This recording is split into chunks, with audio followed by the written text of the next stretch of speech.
तरी सांगत होतो हा मिरवणुकीचा बेत नको म्हणून। असं कसं? उद्याचे पेशवे त्यांचं दर्शन नको का प्रजेला घडायला? काय झालं? काय झालं? शिमग्यातली मिरवणूक सुद्धा यापेक्षा बरी असते। क्षमा असावी दादासाहेब, पण अशी मिरवणूक आजवर झालेली नाही। हत्ती, घोडे, उंट, अहो यांनी मिरवणूक भरगच्च बनली होती। हजारो लोक दुतर्फा गर्दी करून होते। नगारे, शिंके फुटली जात होती। काय कमी होतं त्या? फक्त गाढवं कमी होती। कसली मिरवणूक? धिंड होती, धिंड। एखादी प्रेत यात्रा पाहावी तशी शांत भकाव नजरेनं पाहणारी ती माणसं। आमच्या बुद्धीचे गार्दी एवढा कंठशोष करीत होते, पण बघ्यांच्या जीवात टाळ्याला चिकटल्या होत्या। ही गावास्त्री विसरलं? रामखोर लेकाचे या सर्व अनर्थाला तोच कारणीभूत आहे। हुजूर, क्या है? हुजूरात इजाजत मागली। अगदी हुकुमाचे दावेदारच की नाही? सुमेर सिंग, मला जाब हवा। पण आत्ताच कशाला? आपण थोडी विश्रांती। केव्हा सरली? सुमेर सिंग, आम्ही नारायणाला धरण्याचा हुकूम दिला होता, त्याला मारलं कसं? कोणाच्या हुकुमाने? आता झाल्या गोष्टी उगाळून काय उपयोग? गर्दीत होऊ नये ते झालं। एवढ्या सहजासहजी ही गोष्ट लपणार नाही। सुमेर सिंग, असले बगावत करणं हे तुम्हाला शोभत नाही। सरकार, सरकार, हम हुक्म के बंदे हैं। आम्ही नारायणाला मारण्याचा हुकूम दिला होता? जी। आपणच हुकूम द्यायचा आणि आपणच विसरायचा। स्वारींचा स्वभाव असाच विसरखोळा। आम्ही गोळे असू, पण विसराळू खास नाही। सुमेर सिंग, आम्ही धरण्याचा हुकूम दिला होता, मारण्याचा नव्हे। सरकार का हुक्म हमारे पास है, इजाजत हो तो पेश करूंगा। आप खुद अपनी आंखों से देख सकते हैं। तो हुक्म घेऊन या, आम्हाला तो पाहायचा आहे आत्ता। जा। अहो, किती वैताग करून घ्यायचा तो? उद्याच्या पेशव्यांना शोभत नाही हो। आधीच मिरवणुकीची दगदग झालेली, थोडा आराम करावा। आराम? हो ना, मैनेनं चंदनाची उटी तयार करून ठेवलीये, राधीनं पानाचे विडे चढवले। आणि तुम्ही? भलतच काही बोलायचं। चिंतोपंत आहेत म्हटलं इथं। कोण? तू? ही बटिक्या महाली कशी? पहाऱ्यावर गर्दी नाही? तुला आत कोणी सोडलं? सुमेर सिंग साहेबांनी जी। पण का आलीस? बाईसाहेबांनी हे पाठवलंय। काय आहे? सरकारांचा शिरपेस राहिला होता, तो पाठवलाय। गजानना, पाहिलं? आपला शिरपेस आपल्या पायांनी चालत आला। निघतो मी। जातेस कुठं? तू आत कशी आलीस हे समजायलाच हवं। सरकार, ये रहा आपका हुक्म। तो नंतर बाबू, पण या बटिकेला तुम्ही आत सोडलं? सरकार, ही त्या महालाची बटीक असली तरी तिच्या इमानाबद्दल शंका नसावी। एवढा विश्वास? जी, ही बात आहे। सुमेर सिंग, सरकार। गुणी, उठ। स्वारी पेशवे बनले की आम्ही जरूर यात लक्ष घालू, पण तोवर त्या महालाची खडानखडा माहिती आम्हाला मिळायला हवी। त्या महाले रडण्याखेरीज राहिलाय काय? बिचार। तू जा। जी। पाहिलं ना, वेळ फिरली की माणसं कशी फिरतात ते? आम्हाला तेच पाहायचं आहे, आमचा हुकूम कसा फिरला तो। हा दगा आहे। आम्ही धरावास लिहिला असता नंतर कुणीतरी मारावर केलाय। ही दगलबाजी, ही हिम्मत, याचा पुरता छडा लावल्याखेरीज आम्ही गप्प राहणार नाही। स्वारींच्या हुकुमात मी बदल केला। तुम्ही? बाईसाहेब, पण का? कशासाठी? तुम्ही मानानं जगावं म्हणून, पेशवे बनावं म्हणून। काय केलं हे? कसल्या पापाचं धनी मला करून ठेवलं? पाप? आपल्या राज्याचा अधिकार डावलला ते पाप नव्हतं? अहो, पण कसला घोडी मार्ग सोडला था? अशी कच खाऊन पेशवे होत नसतात। सत्तेच्या पायघड्या रक्तानेच रंगत असतात, हे स्वारींनी विसरू नये। सुमेर सिंग, तुम्ही जा, या महालावर कडक नजर ठेवा। सरकार, हुक्म। वचन जरूर पुरं केलं जाईल। स्वारी पेशवे झाल्यावर। कसलं वचन? 5 लाख दिलेत ना? ते पकडण्याचे ठरले होते. आणि त्याबद्दल त्यांनी नगर, पुरंदर आणि साष्टी किल्ले मागितले. साष्टी, पुरंदर आणि नगर म्हणजे दौलतीची नाकी. दौलतच पदरात टाकल्यासारखे होईल. स्वारींनी त्याची चिंता करू नये. ध चा मा करणाऱ्यांना हो चा ना करायला कितीसा वेळ लागेल. जे पेशव्यांवर वार करतात त्यांना किल्ले दिले जात नसतात, त्यांना हत्तीच्या पायी दिलं जातं. तेवढंच त्यांच्या नशिबी असतं. वा बाईसाहेब, आम्ही हरलो. एवढं राजकारण मुरब्बी म्हणून घेतो, पण हे ध्यानात आलं नाही. सुंठी वाचून खोकला गेला. आता कसलाही विचार न करता स्वारींनी मसनदीवर बसावं. ते पाहिल्याखेरीज आमच्या मनाला शांती लाभणार नाही हो. पण लोक काय म्हणतील? नारायणाचे दिवस ते केव्हाच घातले. मेंढरांना मेंढपाळाची गरज असते. ज्याच्या हाती काठी त्याच्या पुढे आपसूक कळप चालतो. 4 इमानी पुत्री आणि सत्तेची काठी एवढंच लागतं. आणि म्हणूनच सांगावं असं वाटतं, झालं गेलं विसरून दौलतीकडे प्रथम लक्ष द्यावं. आपल्या खेरीज प्रजेला त्राता नाही. शक्यतो लवकर पेशवे बनून राज्याची धुरा आपण हाती घ्यावी. चिंतोपंत, तुमच्यासारखी माणसं पाठीशी असता कसली चिंता. ऐकलत का? आम्ही चिंतोपंतांना एक वचन दिलंय. कसलं? स्वारी पेशवे बनल्यावर चिटणीशी देतो त्यांना म्हणून. हे पहा, हे मात्र आमच्या नमुने नाही. दादासाहेब, हे अवघड वाटत असेल तर पुणे वतनाची कुलकर्णी मिळाली किंवा शनिवार वाड्याची कोतवाली मिळाली तरी चालेल. असंभव. हो, असे पाहता काय? चिंतो विठ्ठल रायरीकर, आम्ही पेशवे बनताच तुम्हाला कारभारी करणार आहोत. श्रीमंत आणि सखाराम बापू. नारायणरावाचा वध झाल्यापासून त्यांचा तोल सुटला आहे. त्यांनीच कारभारी पद नको म्हणून सांगितलं आहे. देव देतो आणि कर्म नेतं ते हे असं. चिंतोपंत, तुम्ही उद्याचे कारभारी. हो हो वहिनी साहेब. या आता. जशी आज्ञा. तसंच उभं राहावं. हे रूप डोळ्यात साठवू दे.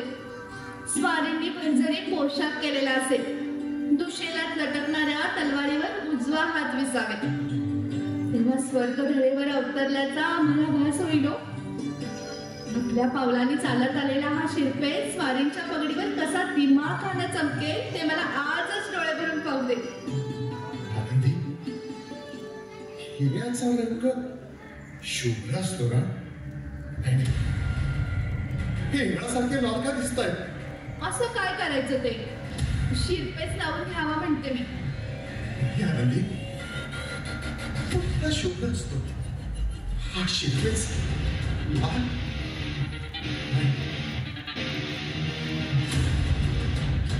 काय केलं हे काका? ज्या पोराला मायेनं पंखाखाली घ्यायचं ह्याला मारेकऱ्यांच्या धारेखाली टाकलं.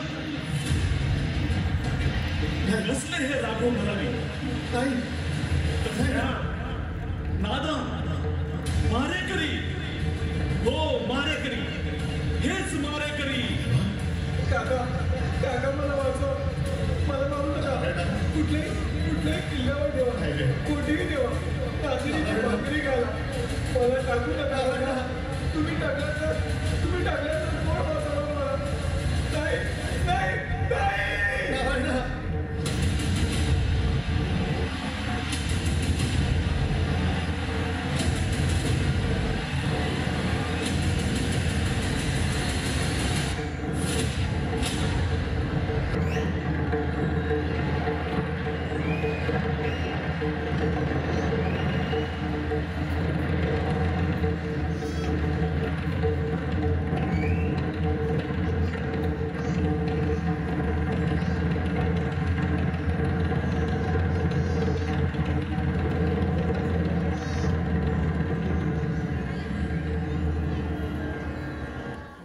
माझ्या बुद्धीला हे पटतच नाही. तुम्ही बापूसारखी माणसं या पुण्यात असता हा अघोरी प्रकार. हे घडलंच कसं? त्या दिवशी मी पुण्यात नव्हतो. रघुजी आंग्र्यांचा तळ पर्वती खाली होता. श्रीमंत त्यांना भेटायला गेले. श्रीमंतांना सावध केलं होतं. आणि तरीही श्रीमंत पर्वतीवर गेले. मी काल वाड्यावर गेलो होतो. दादासाहेब आपली आठवण काढत होते. त्या वाड्यात जाण्याचं बळ आता पायी राहिलं नाही. पेशवे राज्याचे कर्ते असले तरी खरी जबाबदारी अमात कारभारी, चिटणीस, न्यायाधीश यांचीच असते. ते शल्य मनाला खुपतं. पगारावरून गारद्यांनी खिडकी दरवाजापाशी पाचापाची आरंभली. तिथं बुधसिंग जमादार होता. त्यानं गारद्यांना रोखण्याचा प्रयत्न केला तेव्हा त्याला ठार करून गारदी वाड्यात घुसले. आडवे आलेल्या इच्छाराम पंत, आबाजी पंत यांची कत्तल झाली. वाटेत आलेल्या गायी मारल्या. श्रीमंतांचा वध झाला आणि वाड्याचे दरवाजे बंद झाले. आत फक्त कल्लोळ राहिला. इच्छाराम पंत गेले. वचनाला जागला. बिचारे श्रीमंत एवढ्या मोठ्या वाड्यात एकाकी मारले गेले. छातीचा कोट करून उभ्या असलेल्या शनिवार वाड्यात पेशव्यांच्या पाठीत खंजीर खुपसला गेला. हे विश्वासघाती गादी आणि त्यांच्यावर भरोसा ठेवणारे पेशवे यांची संगत केव्हा सुटणार कोण जाणे. एवढी सरळ गोष्ट नाही ही शास्त्री बुवा. काय सांगायचंय नाना, बोला. पेशव्यांवर वार करण्याची गारद्यांची हिंमत नाही. हा उघड उघड कट आहे असं बोललं जातं. खुद्द दादासाहेबांचा यामागं हात असावा. नाना, लोक काहीही बोलतात म्हणून तुम्ही बोलू नका. तुमच्यासारख्या जाणत्या माणसानं असं चुकूनही बोलू नये. पण शास्त्री बुवा. नाना, नाही, या गोष्टी माझ्या बुद्धीला पटत नाही. दादासाहेबांच्या मनात वैरभाव आला तर संशय घेऊन ते रणांगणात उतरते. मारेकरी घालण्याची त्यांची वृत्ती नाही. ते दुबळे असतील तर खासच नाही. कोण? मामासाहेब रास्ते. यावं घर आपलंच. दारात का होते? न्यायाधीशाच्या घरी नम्रतेनंच जावं. निजामानं स्वारी केली. पुन्हा वाचवण्यासाठी आम्ही काही वाडे दाखवले तर यांनी आम्हाला दंड केला. कोणत्या क्षणी कोणचा गुन्हा पदरात बांधतील याचा भरोसा कुणी द्यावा? मामासाहेब, आपल्याला दंड करण्यात सेवकाला का आनंद होतो? अहो, ज्याचे हात न्यायासनात गुंततात तेथे भावनेला थारा नसतो. तेच आम्हाला पाहायचं आहे. त्यासाठीच आम्ही इथं आलो. नाहीतर या घरात पाऊल ठेवण्याची आमची इच्छा नव्हती. शास्त्री बुवा, आम्हाला जाब हवा. कसला जाब? अहो, खुद्द शनिवार वाड्यात पेशव्यांचा खून झाला. त्या मारेकऱ्यांना तुम्ही काय शिक्षा करणार आहात? आम्ही न्यायाधीश असलो आणि न्यायासनासमोर कुणी पुराव्यानिशी फिर्याद आणली तर आम्ही जरूर चौकशी करू. न्यायाधीश असलो म्हणजे? पेशव्यांनी न्यायाधीश नेमायचा. जे पेशवे असतील त्यांनी आमची नेमणूक केली तरच आम्ही काही निर्णय घेणार ना. खुद्द पेशव्यांचा मारेकरी पेशव्यांच्या मसनदीचा वारस कसा बनेल? ते मला माहित नाही. तो अधिकार छत्रपतींचा आणि दरबारी मानकऱ्यांचा. चांगली पळवाट शोधली. मी आपल्याला विचारतो, मी न्यायाधीश राहिलो तरी दादासाहेबांच्या विरुद्ध फिर्याद कोण देणार? तुम्ही द्या. मी? नाना, तुम्ही फिर्यादी बना. आम्ही प्रथम पासून श्रीमंतांच्या बाजूचे म्हणून आधीच आमच्यावर इतराजी झालेली. समजलं. मग न्यायनीतीच्या वल्गना करू नका. साक्ष पुराव्याखेरीज न्याय निर्णय होत नसतो. मग तुम्हीच का ते करीत नाही? मी? पांडित्य सांगणं सोपं असतं शास्त्री बुवा, पण आचरण. कुणाला बोलताय? या रामशास्त्र्याला? हो शास्त्री बुवा, हो. निदान त्या गळ्यात असलेल्या कंठ्याची तरी लाज बाळगा. आम्हाला दंड केला तेव्हा तुमच्या कठोर न्यायदानावर प्रसन्न होऊन श्रीमंत माधवरावांनी तो कंठा आमच्या देखत तुमच्या गळ्यात घातला. सांगितलं, कधी काळी खुद्द पेशवे जरी गुन्हेगार म्हणून समोर आले तरी त्यावेळी न्याय देण्यापासून तुमची जिव्हा विचलित होऊ नये. तेवढंच सांगायला आलो होतो. जातो. रामशास्त्र्यानं दिलेला न्याय कधी फिरला नाही आणि त्याच्या मुखातून उच्चारले गेलेले शब्द कधी फिरणार नाही. नाना, तुम्ही काहीही म्हणा, या दादासाहेबांचा हात असेल हे तर्काला पटत नाही. असले पराकोटीचे निर्णय एकट्याने घेण्याइतके दादासाहेब उलट्या काळजाचे राजकारणी नाहीत. त्यांच्या सल्लागारातही असा निकराचा सल्ला देण्याची हिंमत मला तरी फक्त एकाचीच दिसते, सखाराम बापूंची. स्वतःचे हात पेशव्यांच्या रक्तानं रंगवण्यात सखाराम बापू कुविचारी नाहीत. खुनाची बातमी कळताच तो धक्का असह्य होऊन भूमिष्ठासारखे 3 दिवस ते पुण्याच्या रस्त्यातून सैर बैल फिरत होते. हे खरं ना? हो, अद्याप ते पुरे ताळ्यावर आले नाही. यापेक्षा त्यांच्या निर्दोषीपणाचा पुरावा तो कोणता? पाया पडतो शास्त्री बुवा. आयुष्यमान हो. सर्व क्षेम आहे. शास्त्री बुवा, ज्यांनी राज राखली त्यांची भर दिवसात खांडोळी पडली, आणि ज्या माऊलीनं मायाची शाल घातली ती हाती कपाळ मोकळी झाली की हो. दैवगती पुढे कोण काय करणार? कसलं दैव? लेकरावर मारेकरी घालणारा राक्षस. भूतांनी घर भरलं आणि देवासारखी माणसं त्यांना भिवून तोंड पळून बसली. कोणाला बोलतेस हे? यांना एका बटकीच्या लाजेपायी धावून येणार. हे धन्याची खंडोळी पडली तरी घरात का बसल्यात? गुणवंता काय बोलतेस? काय बोलते? तुमच्या बाईसाहेबांनी विचारा. उघड्या डोळ्यांनी बघितलं या त्यांनी. एकाच घरात नवरा गेला म्हणून एक बाई ऊर पिटती या, आणि दुसऱ्या महालात जरी लुगड्याची घडी मोडत दुसरी बाई बसली या. गुणी, धन्याबद्दल असे उद्गार काढणं सेवकांचा धर्म नव्हे. कोण धनी? धनी तुमचा असल. माझा धनी कवाच कुत्र्याच्या मौतीनं मेला. राहिलाय तो मारेकरी. खबरदार, एक शब्द पुढे बोलशील तर. गुणी, तुझं दुःख, तुझा संताप मी समजू शकतो, पण लक्षात ठेव, दुःखानं संतापून एखादी मुंगी हत्तीच्या पायाला चावायला धावली तर ती मुंगी हत्तीच्या पायाखाली चिरडली जाते. हत्तीला तिची दखल सुद्धा नसते. वय, पण तीच मुंगी हत्तीच्या कानात शिरली तर? हत्तीच्या कानापर्यंत जा आणि मग तिथून मला हा प्रश्न विचार. त्यावेळी योग्य ते उत्तर मी तुला देईन. तोपर्यंत मात्र नुसती जीभ चालवून लहान तोंडी मोठा घास घेऊ नकोस. बाईसाहेबांनी हे द्यायला पाठवलं होतं आणि त्यांची सोबत करायची होती म्हणून मी आले. हे घ्या. काय हे? तोरण? वय, दादासाहेब पेशवे म्हणले ना, गावच्या सगळ्या घरांवर आज तोरण गुढी उभी हाय. हुकूमच हाय तसा. वाड्यावर बी तोरण लावलं या. बाईसाहेबांच्या महाली लावण्यासाठी तोरण आणलं होतं. तेच बाईसाहेबांनी आपल्याकडे पाठवलं या. येतो मी. थांब. बाईसाहेबांना अत्यंत नम्रपणे आमचा निरोप सांगा. त्यांना म्हणावं, रामशास्त्री श्रीमंतांच्या सुटकात आहे. सुटकी घरावर तोरण लावलं जात नाही आणि जाणार नाही. जातो मी. नाना, मी हे काय ऐकतो? साऱ्यांनाच काही समजेल असं झालं. श्रीमंत गेले नाही, तोच दादासाहेबांनी आपली मिरवणूक काढली, गुड्या तोरण उभी केली सक्तीने. हा दोष त्यांचा नाही. श्रीमंत मारले गेले, आलेल्या सत्तेने दुःखाचा विसर पाडला म्हणून गुढ्या तोरण उभी करायची. तर कारण काय? कारण एकच, सत्तेच्या पायऱ्यांवर विवेकाच्या पायघड्या अंतरलेल्या असतात. त्या तुडवूनच सत्ता गाठता येते. दादासाहेबांच्या स्मृती कोण आहे? भवानराव प्रतिनिधी, सदाशिव रामचंद्र, विठ्ठल विश्राम आणि चिंतो विठ्ठल रायरीकर. छान. दादासाहेबांच्या हलक्या कानात हा चौघडा छान बसला. नाना, ही अत्यंत सावधगिरीची वेळ आहे. अशा वेळी आपली माणसं पारखून घ्यायला हवी. खूप वेळ झाला.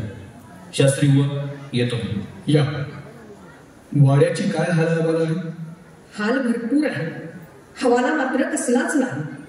या घटकेला एकाच वेळी शनिवार वाड्यात अमावस्या आणि पौर्णिमा अवतरल्या आहेत. अमावस्या आणि पौर्णिमा एकाच वेळी?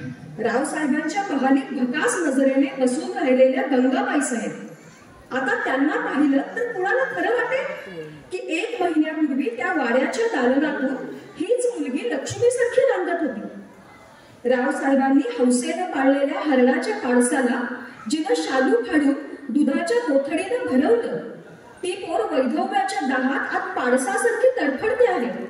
आणि दुसऱ्या महाली जरीपासनाची उंथापालत चालली आहे. नव्या दागिन्यांचा झगमगाट पसरला आहे. राजसत्ता बदलली की असंच होतं. किळस आलीये मला. पती गेला तर मोठ्यांना रडता सुद्धा येऊ नये. सूतक सरलं नाही तोच मंगलवाद्यांचा आवाज.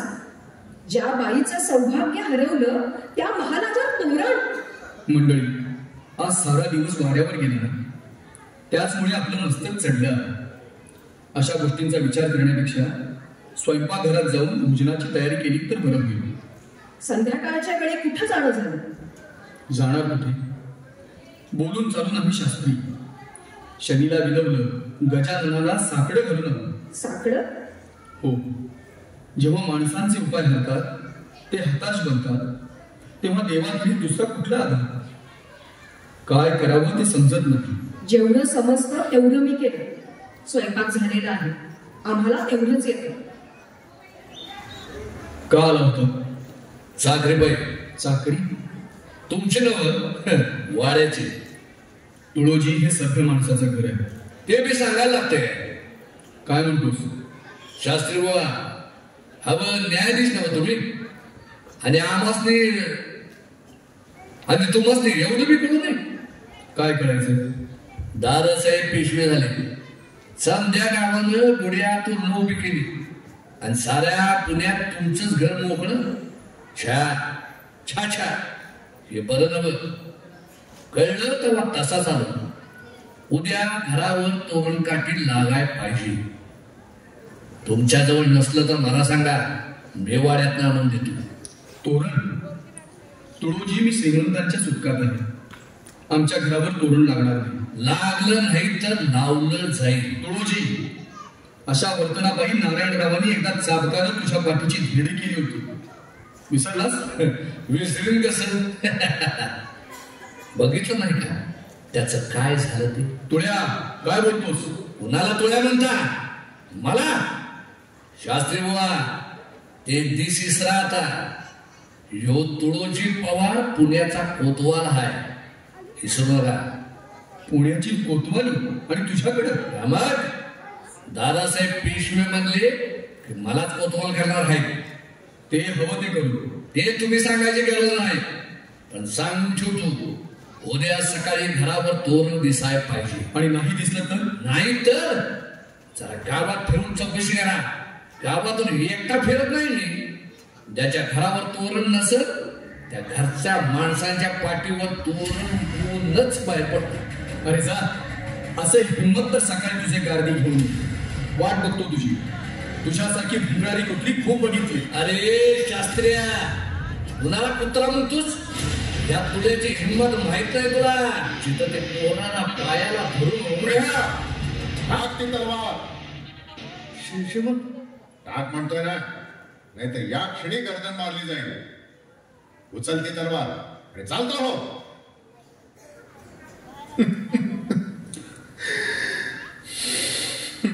दादासाहेब, अहो काय आवरम? हे असं चाललंय शास्त्री बुवा. श्रीमंत नारायणराव गेल्यापासून डोळ्यातला अश्रूंना खळ नाही. दादासाहेब, आपणच असा धीर सोडला तर दौलतीची काय अवस्था होईल? धीर कशाच्या आधारावर धरायचा? या तुळ्यासारखी बेभरोशाची माणसं कसा उन्मत्त झालाय पाहताना यांच्यामुळं तोंड दाखवायला जागा राहिली नाही. चालायचंच, त्यांचं मी मनावर घेत नाही. राज्यकर्त्यांना सुष्ट आणि दुष्ट दोघेही पदरी बाळगावे लागतात. आज्ञा झाली असती तर वाड्यावर आलो असतो. आज्ञा कोणच्या तोंडाला देणार? डोळ्या देखत लेकरू मारलं गेलं. डोळ्यात देखत? हो ना. गारद्यांची गर्दी उसळली. मी एकटा पडलो. पाहण्याखेरीज मी काय करणार? पण ते गारदी? हळू बोला शास्त्री बुवा, दाराबाहेर गारदी आहे.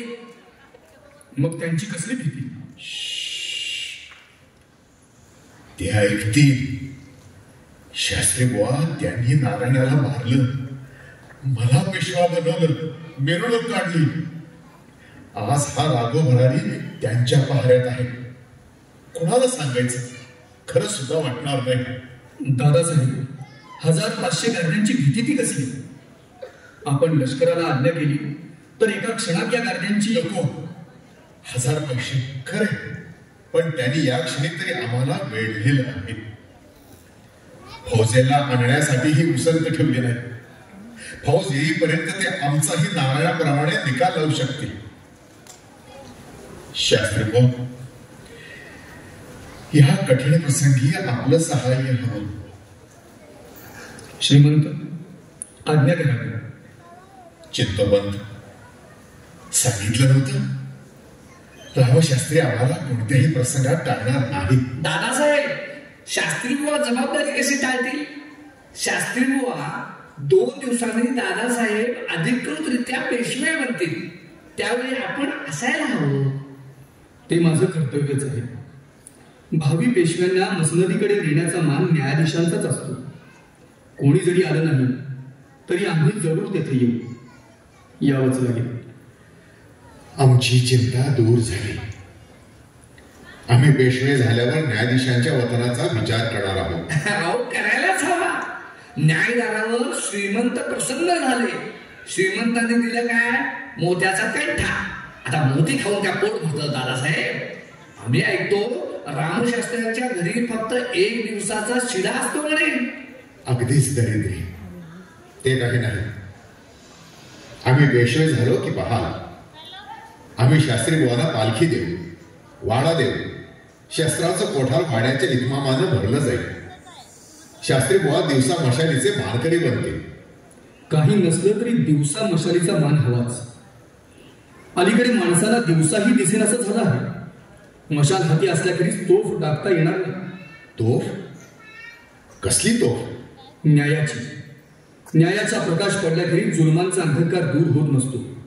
शास्त्री बुवा, आम्हाला फार वेळ नाही. फक्त 2 दिवस राहिले. खूप कामे तशीच आहेत. शिंदे होळकर आले आहेत. छातीवर दगड घेऊनच सारं कर्तव्यपोटी करतोय. मग आपण दरबारी येणार ना? यायलाच हवं. मी आल्याखेरीज दरबार भरणार नाही. ते माझं कर्तव्यच आहे. आम्ही येतो. ऐकलत ना? आपण काय ठरवलं? मी काय ठरवणार? नारायणराव गेले.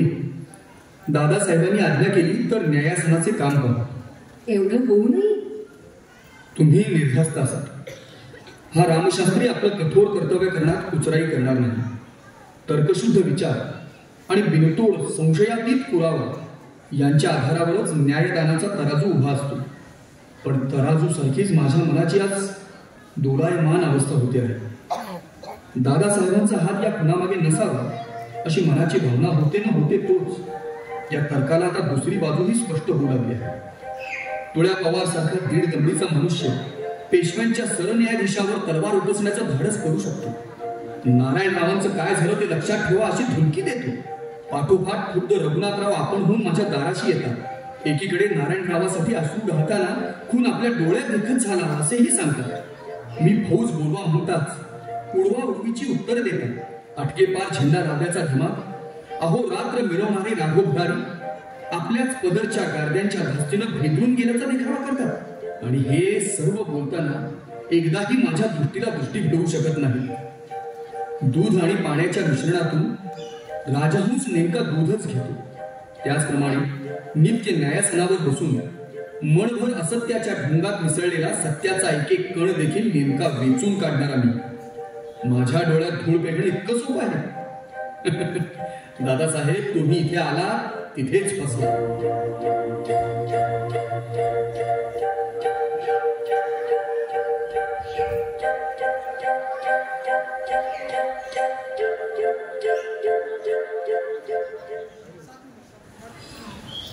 उद्याच दरबार भरणार आहे ना? जोरात तयारी सुरू आहे. त्यामुळे नानांचीही गाठ झाली नाही. आपण जाणार ना दरबाराला? जाणार तर आहेच. पण जाऊन करणार काय हा खरा सवाल आहे. बाईसाहेब आल्या की? कोण? गंगाबाई साहेब. ऐकलं का? गंगाबाई साहेब आल्या आहेत. नारायणरावांच्या पत्नी सुतक असताना वाड्याबाहेर आपल्या घरी. शास्त्री बुवा प्रणाम. वहिनी साहेब आपण? आणि यावेळी? अहो आज्ञा केली असती तर मीच आपल्या दर्शनाला. शास्त्री बुवा, आता दर्शन घेण्यासारखी आमची अवस्था राहिलेली नाही. वहिनी साहेब, स्वारी गेली आणि आम्ही निराश्रित झालो. दिवस आणि रात्रीचं भय राहिलंय कुणाला, जिथं भर दिवसा स्वारींवर वार केले गेले. शास्त्री बुवा, आता या पेशव्यांच्या विधवा पत्नीला तुमच्या खेरीज कसलाच आधार नाही. जिथे देवांचे हात दुबळे ठरले तिथे आमचे हात काय करणार? असली उदासवाणी बोलणी तुमच्या तोंडी शोभत नाही शास्त्री बुवा. त्या रावसाहेबांना आपणच स्वारींना सांभाळू म्हणून वचन दिलं होतं ना. सारं मला माहिती आहे. त्या दिवशी स्वारी पर्वतीहून आली. महाली येऊन कपडे बदलून स्वारी नुकतीच कुठे पलंगी पहुडली होती आणि त्याच वेळी वाड्यात एक कलका उडाला. स्वारी ताडदिशी उभी राहिली. ओरडले, आमची तलवार. आणि दारीचे पुरभैये आत आले. घाबरलेल्या अवस्थेत त्यांनी सांगितलं, सरकार वाड्यात गार्दी घुसले. पुरभैये आले तसे पळून गेले. बाहेरून उठलेली इच्छारामपंतांची किंकाळी वाड्याचे महाल भेदून गेली. श्रीमंत सावध, श्रीमंत स्वारी तशीच बाहेर पडली आणि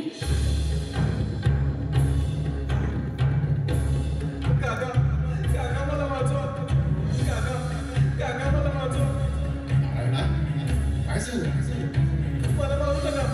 कुठल्याही किल्ल्यावर ठेवा, कुठेही ठेवा. नाचणीची भाकरी घाला. मला टाकू नका काका. तुम्ही टाकल्यात तर कोण वाचवणार मला? नारायण, मी आहे ना. खबरदार कुणी कोणी पाऊल टाकाल तर हे देवघर आहे. सोडा त्याला, आता कोच खाऊ नका. सरकार सापाला दुखावलंय, त्याची गय करून चालणार नाही.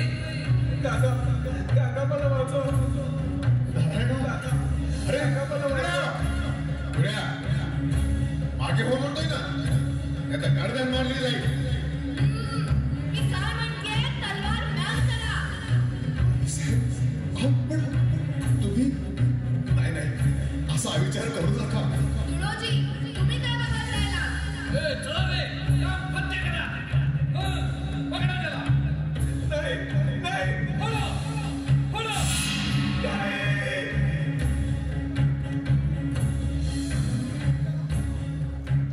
वाड्यात एकच आक्रोश, धावपळ, लुटालूट चालली होती. सारं बळ एकत्र करून मी धावत गेले आणि माझ्या सौभाग्याचे तुकडे रक्ताच्या थारोळ्या